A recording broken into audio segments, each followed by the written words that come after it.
Hola, muy buenos días. Yo soy la doctora María del Mar García, residente de tercer año de Oncología Médica de la Fundación Clínica Médica Sur. Yo les voy a presentar este trabajo que hicimos en el Centro Oncológico en coordinación con el Departamento de Patología de la comparación de la expresión de metaloproteinasa de matriz 9 y lipocalina de neutrófilo asociado a gelatinasa en pacientes con hepatocarcinoma y lesiones metastásicas en hígado. Perdón, ¿con cuál se le cambia? ¿Con este? Ok, perdón. A manera de introducción, el carcinoma hepatocelular es el tumor primario de hígado más frecuente, es la séptima causa de muerte por cáncer en México y es un tumor que está estrechamente relacionado con el daño al parénquima hepático crónico por infecciones virales, por enfermedades del metabolismo y por el alcoholismo. Por lo general es un tumor que se diagnostica de forma tardía y tiene una mortalidad elevada incluso en etapas tempranas, recibiendo tratamientos locales con intento curativo. La metaloproteinasa de matriz 9 es una proteína que forma parte de una gran familia que su principal efecto va a ser la degradación de la matriz extracelular y va a tener aparte involucro en lo que es la migración celular, la angiogénesis, la inflamación y fibrosis y la invasión. Y esto lo hace por medio de la interacción con moléculas de adhesión, quimiosinas, proteínas de matriz extracelular, factores de crecimiento y citocinas proinflamatorias. En esta imagen podemos ver cómo tiene relación con otras metaloproteinasas de matriz de su misma familia, sobre todo con MMP2, para la degradación de la membrana basal y sus interacciones con los fibroblastos y con diversas células inflamatorias que van a culminar en la invasión tumoral.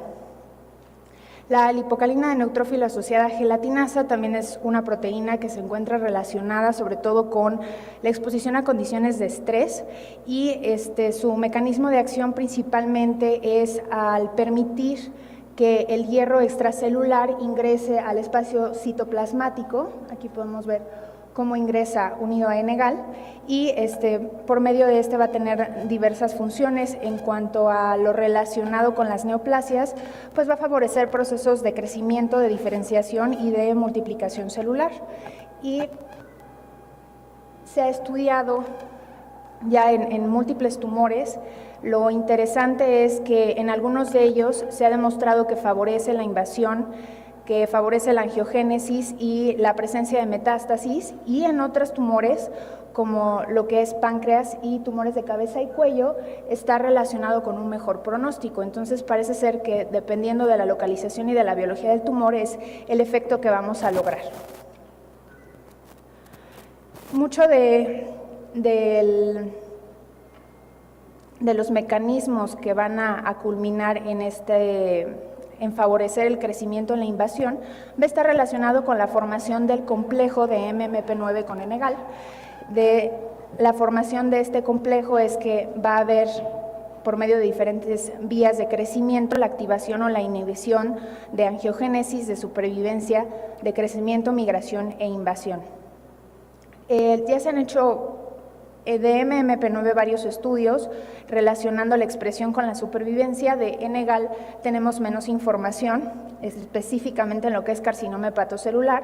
En esta curva vemos cómo se demostró que la expresión de MMP9 estaba relacionado con una menor supervivencia global en pacientes con carcinoma hepatocelular.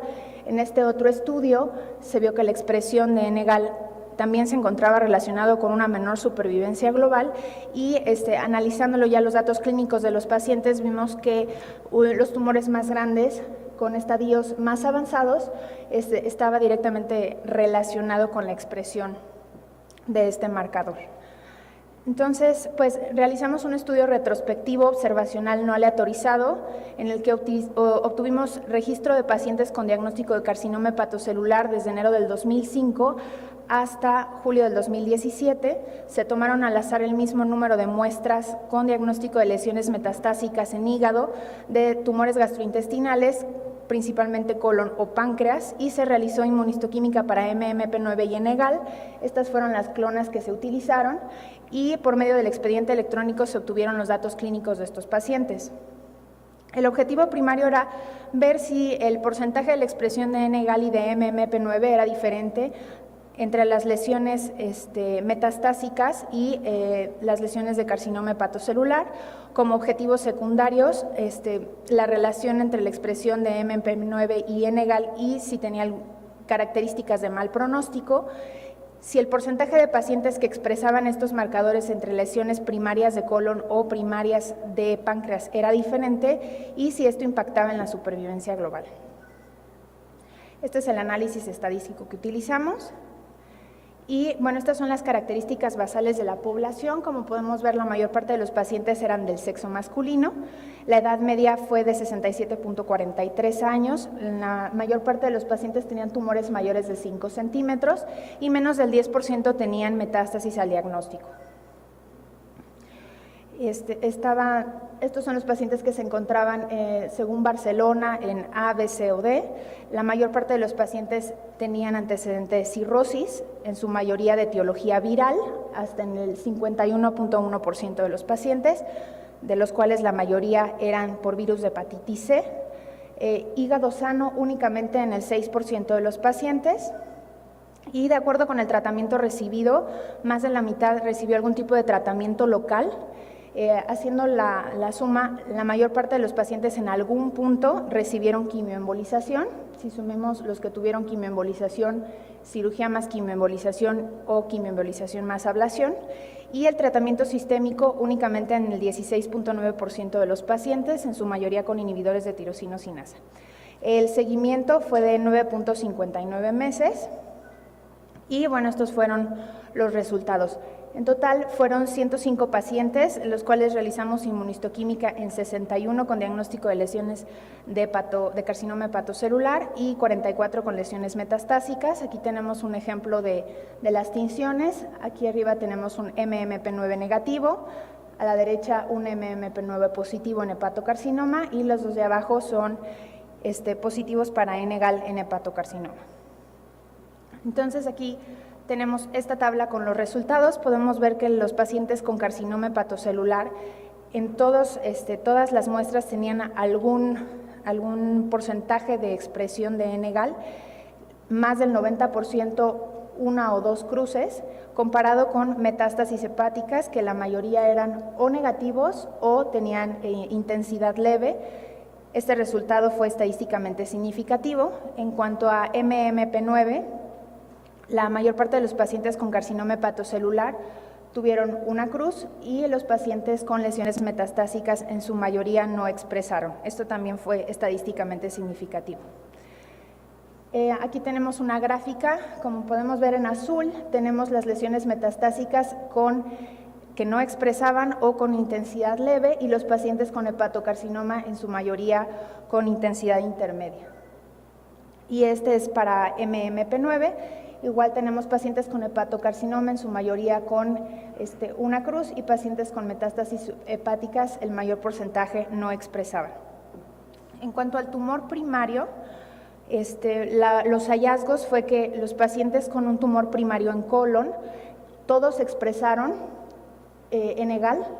La mayoría, más del 50%, los tenemos agrupados en los que es intensidad 2-3 y los pacientes con tumores primarios en páncreas, en su mayoría fue intensidad leve o no expresaban. El de MMP9, igual tenemos más del 90% de los pacientes con intensidad leve y los pacientes con tumor primario en páncreas, en su mayoría no expresaron. Esta diferencia también fue estadísticamente significativa. En cuanto a las características de los pacientes, para MMP9 únicamente fue estadísticamente significativo para la infección por virus de hepatitis C y para la expresión de N-gal fue positivo para la presencia de cirrosis, para la infección por virus de hepatitis B y C y para un peor estado funcional al diagnóstico. Estas son las curvas de supervivencia global. En este estudio no encontramos que hubiera alguna diferencia significativa tanto para MMP9 entre los pacientes que expresaban y no expresaban, como para los pacientes que expresaban N-gal, en los pacientes con hepatocarcinoma. Y pues las conclusiones de nuestro estudio es que la expresión de MMP9 y N-gal fue mayor en pacientes con hepatocarcinoma que en las muestras de pacientes con metástasis hepáticas. Esto se correlaciona con otros estudios previos, sobre todo hechos en colon, en el que midieron la expresión de estos marcadores en el tumor primario y en sus metástasis en hígado, y vieron que al momento de volverse metastásicos, perdían la expresión de estos marcadores. Entonces esa podría ser una explicación de por qué en el tumor primario, aunque fuera de diferente histología, sí tuviéramos mayor expresión de estos marcadores. La diferencia en supervivencia global no fue estadísticamente significativo, contrario al estudio que mencioné en la introducción. Los factores clínicos relacionados pues fueron más cirrosis, la infección por virus y el estado funcional, no tanto el tamaño tumoral ni el estadio según Barcelona. Y bueno, es necesaria la validación de estos marcadores en un grupo más numeroso de pacientes para que podamos generalizar las conclusiones, pero sí fue significativo la diferencia en la expresión de MMP9 y N-gal. Gracias, doctor.